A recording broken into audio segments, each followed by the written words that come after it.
Hi everyone, మీకు చెప్పిన విధంగా నా బర్త్డే రోజు చెప్పాను. ఎవరైతే చదువుకోవాలని ఇంట్రెస్ట్ ఉండి చదువుకోవడానికి బుక్స్ కూడా కొనుక్కోలేని ఇబ్బందులు ఉన్న ఎవరైతే ఉంటారో నాకు మెసేజ్ చేయమని ఈ తమ్ముడు నాకు మెసేజ్ చేశాడు. తన పేరు జగదీష్. హాయ్ అండి, నా పేరు జగదీష్. ఈ శ్రీకాకుళం గారు ఇచ్చాపురం.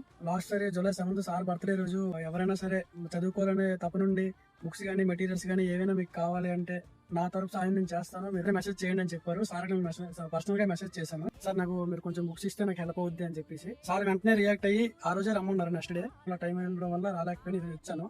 సార్ అయితే చాలా మందికి హెల్ప్ చేస్తున్నారు. ఇదే మనందరం సార్ని సపోర్ట్ చేస్తూ ఇలానే చేస్తే ఇంకొంతమంది నాలాంటి వాళ్ళు ఇంకా ఎంతో మంది ఉంటారు. అందరికీ హెల్ప్ అవుద్ది. మనందరి హెల్ప్ వల్ల, మనందరి సపోర్ట్ వల్ల సార్ ఇంకా చాలా మందికి హెల్ప్ చేస్తారు. ప్రతి ఒక్కరిని అంటే చదువుకోవాలనే ఆలోచన ఉండి మంచిగా పైకి వెళ్దామని అందరినీ కూడా సార్ హ్యాండ్ ఇచ్చి పైకి తీసుకొస్తున్నారు. మనందరం సపోర్ట్ చేద్దాం సార్ని. ఇప్పుడు ఈసారి ఎలాగైనా సరే జాబ్ కొట్టాలని మనస్ఫూర్తిగా కోరుకుంటున్నాను. All the best. జాబ్ కొట్టిన తర్వాత ఊర్ పీపుల్ ఉన్న వాళ్ళందరికీ కూడా సాయం చేయాలని మనస్ఫూర్తిగా కోరుకుంటున్నాను.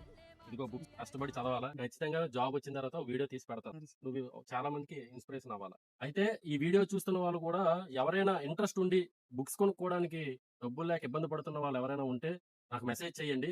ఖచ్చితంగా నేను హెల్ప్ చేస్తాను. అలాగే కోచింగ్ సెంటర్లు మన విజయనగరంలో ఎవరైనా ఉంటే, అదే ఎవరైతే కష్టపడి చదువుకోవాలని డబ్బులు లేక ఇబ్బంది పడుతున్నారో వాళ్ళకి హెల్ప్ చేద్దామని అనుకుంటే మీరు దయించి నాకు కాంటాక్ట్ చేయొచ్చు.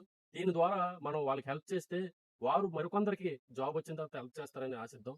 ఈ వీడియోని అందరికీ షేర్ చేయండి. దీనివల్ల ఎవరైనా కష్టపడి చదువుకుందామని డబ్బులు లేక ఇబ్బంది పడుతున్న వారికి తెలిస్తే వారు నన్ను అప్రోచ్ అవుతుంటారు. ఈ వీడియో మీకు నచ్చినట్లయితే ఈ వీడియోని అందరికీ షేర్ చేయండి. నమస్తే.